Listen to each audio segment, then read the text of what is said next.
Greetings and welcome back to Room 303, AP English, the World of Ideas Lectures. We are in Unit 8, Poetics, and this is Lecture 47, Alexander Pope's Essay on Criticism, his 1711 offering. Now, we, of course, at LearnStrong.net in Room 303 have been working with Pope for some time. His essay on man, the rape of the lock, our lectures about the scientific enlightenment and the differentiation of the value spheres, all, of course, has been covered, and you can find that, of course, in the AP folder on LearnStrong.net. And speaking of that, that is our assumption that you have been following our World of Ideas stuff, especially lectures 1 through 46.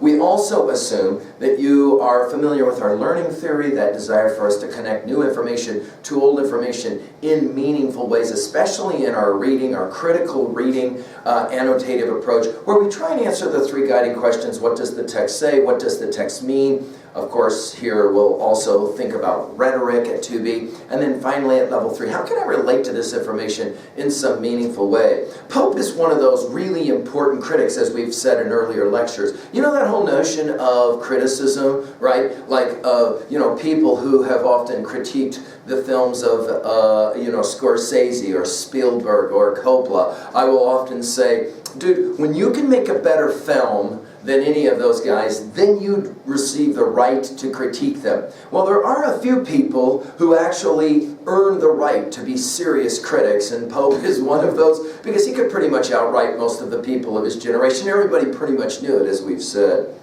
Of course, I'm going to hope that you're going to pick this up and try and read it. It is an essay, but it's a poetic essay, in rhymed couplets, with the iambic and all of that stuff, like we've talked about in Essay on Man. This is Essay on Criticism, and it is a brilliant, brilliant attempt at merging two different medium, and so I hope you'll enjoy reading it, and then, of course, come to use whatever I can share with you. Brief background, and it will be brief because I've said more about Pope in those other lectures. His dates, 1688 to 1744. He really was he lived in an amazing time, as we've said. Think of it, Swift, Addison, Steele, Johnson. All of those minds collected in one place. The zeitgeist must have been just incredible, and Pope in many ways was the leader of the whole group. He's a translator of the Iliad and the Odyssey, although his Latin is a whole lot better than his Greek, if he even had much for Greek. We, of course, call this 18th century the neoclassical period, influenced by Aristotle's Poetics, of course, a text that we have just recently covered in a prior lecture, right? Now, this is, again, a poetic essay, as we say, on criticism. It will treat poetic principles of the neoclassical period in thought, right? It's in 4 books. We're only going to look at book number 2 here. I love how Jacobus introduces Pope, so I'm just going to work with some of his ideas on page 700 and then 701 for the rhetoric ideas. The poem, Jacobus says, is a serious and somewhat didactic in its purpose, didactic instructional, which is to impart good manners to critics and suggest useful strategies for poets. I think this is probably useful information for us today. The form of the poem, rhymed couplet with each line possessing the 5 metrical feet and 10 syllables, is called rhymed iambic pentameter. Pa-bum, pa-bum, pa-bum, pa-bum, pa-bum. Go back and take a look at some of the stuff that we've said about that on Learn Strong as well in the introduction to the sonnet lecture, right? This was the form chosen by most poets of the age whenever they felt they had important ideas to discuss. Pope's purpose is to improve criticism, but because he also aims to improve poetry, he tries to make the poem do what he feels good poetry should do. He speaks directly, without a great deal of ornamentation, makes his rhymes work sensibly and without strain. At their best, they're intelligent and sensible rhymes that reinforce the meaning of the lines, and often they're witty and amusing. Some are among the most memorable lines in English poetry. For example, from lines 15, 16, "A little learning is a dangerous thing. Drink deep or taste not the period spring."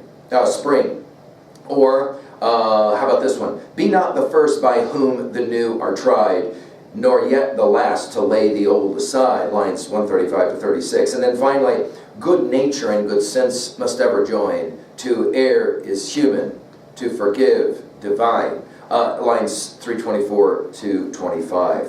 Well, let's work with Pope's rhetoric here for a few moments as Jacobus will introduce the ideas to us. He says, children in the 18th century were trained carefully in rhetoric, both in the grammar schools and in the universities. Many who argue and critique harshly modern, especially American education, have pointed out we could do well to have a bit more of this rhetorical training. Obviously, one of the reasons we study Jacobus, right? And Pope's solid education in rhetoric is reflected in this poem. Book 2 is devoted to a single subject, so you'll want to write this down, obviously, at level 1. The causes of bad criticism of poetry, and its structure makes its segments clearly evident to the reader. The causes of poor judgment are, and then notice this really useful outline. First pride, then lack of learning, then judging only parts of the poem rather than the whole, then judging only with language of versification, then being too easy, too hard to please, then being partial to groups that critic favors, then being influenced by others, then being too easy to sway, then being prejudiced towards one's own party, and then finally being envious and not developing a good spirit. It's a wonderful little outline of what you're about to read. With the structure, Jacob is now just finished, provides signposts that help us understand each section to anticipate his message. Most of what he says about critics, Jacobus argues, whether of poetry, drama, or the arts, is still pertinent. I would argue today, of course, most of you know criticism by virtue of film that you watch, games that you play, right? There's a lot of criticism about whether, for example, the latest edition of whatever, Minecraft or whatever, is legit or not. Those are all critics, right? They look at a work of poetic or artistic work and then they critique it in some way. Jacobus says all that Pope has to say about criticism is still pertinent here. In virtually any major newspaper, one can find examples of critics who dissect in detail in work of art and forget to evaluate the work as a whole. Some critics sacrifice their objectivity by favoring their fans or members of their own group. Other critics overwhelm their readers with evidence of their specialized learning, while still others say what everyone else is saying. In literary criticism, many things have not changed, and we would say in artistic criticism in general. And to that degree, I think it does make sense for us to hear what Pope has to say, because it does carry weight epistemologically. That is to say, while we always are talking about the need in 303 for the fallibilist position, the truth of the matter is we sometimes will have to admit that we carry pretty absolutist epistemological criticisms about works. Oh, that's a stupid work. Wait, what does that even mean? What do you mean stupid? Remember, Thoreau said, there are no stupid books, only stupid readers. Ouch. But beyond that, I think Pope makes some really fine observations about what it means to try to strive for the epistemological position, that is to say, what we can know of fallibilism. I think I'm right, but I could be wrong. That I could be wrong is fundamental in many ways to good criticism. Over to page 702, just to let Jacobus finish. He points out that Pope loves irony. Of course, he's a master of satire, as we've said in earlier lectures, like Rape of the Lock. He uses irony, for example, when he talks about learning in lines 16 through 18. Again, drink deep or taste not the pure stream. Their shallow draughts intoxicate the brain, and drinking largely sobers us again. Also, the use of imagery and associated metaphors. This is going to be for us something we'll pay attention to at the rhetorical level. Let's just go through it now quickly, lines 1 through 325. Lines 1 through 14. He says, the chief cause of poor judgment among critics is pride, which blinds them to their own shortcomings. It's a fascinating idea epistemologically. You want to know why we struggle with the fallibilist position? Because that I could be wrong part. We don't like to admit we could be wrong, right? And because we don't like to admit it, well, our pride keeps us from being able to have a clear understanding of information. Humility, right, is our goal to jump to a 3A observation. Remember, we've said in our lectures on T.S. Eliot's Four Quartets, East Coker, right, humility is endless, right? That is to say, that's the thing we hope to acquire more than anything else, right?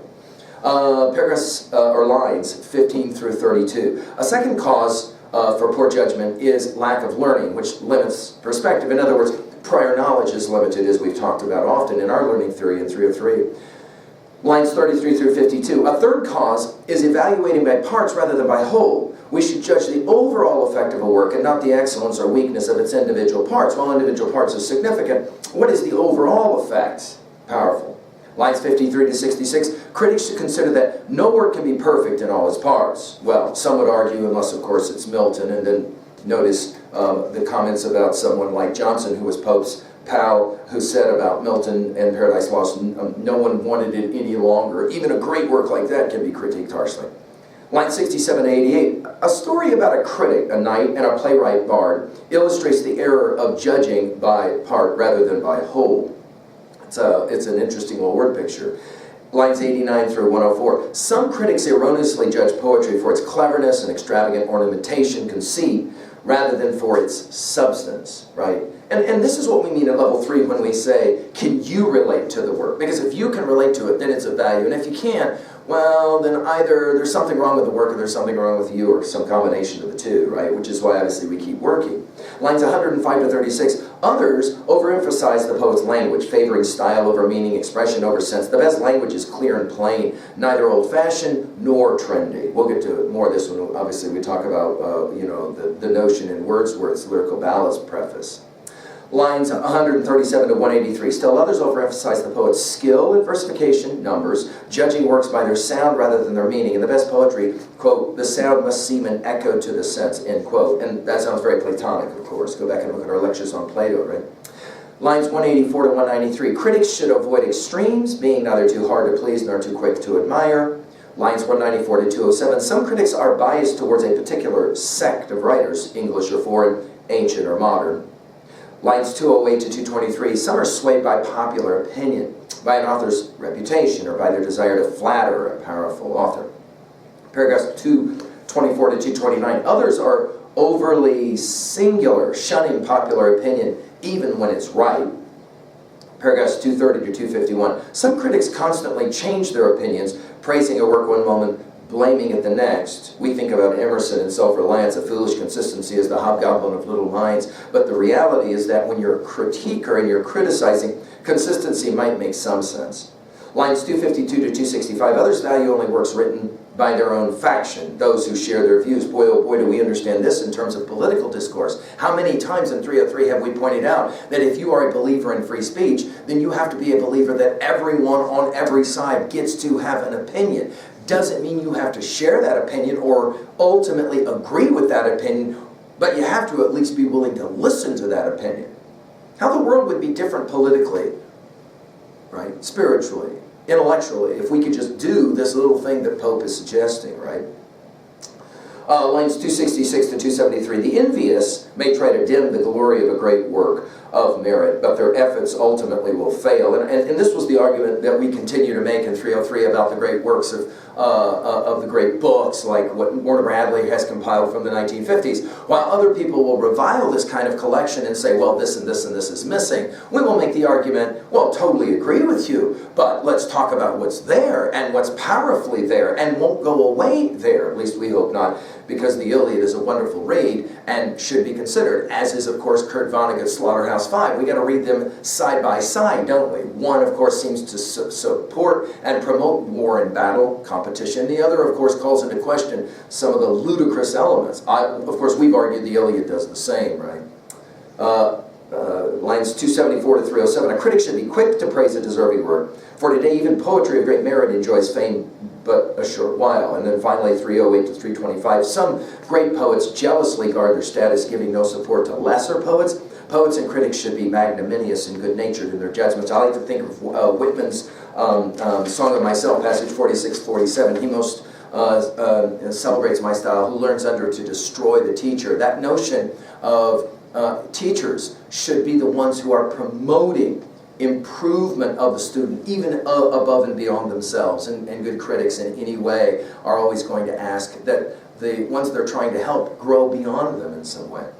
Let's finish at level 2 and 3. Of course, our big 5 at 2A. Epistemologically, well, there's no question. This is a great encouragement and inducement to the fallibilist position. And then, of course, you get to make up your own mind about what is good and what does not, what is not good. Or what. Remember, our term in 303 is we're not interested in what necessarily is good or bad. We're interested in what we can appreciate. And guess what? You can appreciate any position. You may not agree with it, but you can appreciate it. Gandhi could appreciate the position of the Nazis. He just didn't agree with it. And he said to them, power ultimately is an illusion if you think you've got power over others and you don't have power over yourself. Ontologically, what does this text say? Well, we obviously are beings who want and need to criticize and, of course, understand in that criticism. What does this text say about psychology? Well, no question, the power of self-doubt, right? We think that we need others' opinions when, in fact, often we don't need others' opinions. However, we need to listen to what other people have to say respectfully, and obviously, sociologically, that's the point here for our next of the big 5. Don't give in to peer pressure necessarily. You like this song because everyone else likes the song. You are capable of saying, it doesn't speak to me the way it might speak to you. Finally, theodicy and the question of evil and suffering. Well, obviously, Pope says we create a lot of our pain and our own suffering in the way that we criticize without a fallibilist mindset. At 2a, messages, obviously avoiding extremes, right? That is to say, the importance of harmony, the importance of balance. The neoclassical period very much always emphasizing that idea. Finally, at 2b, the power of poetry is emphasized here, the rhymed couplet. What was your favorite of the rhymed couplets?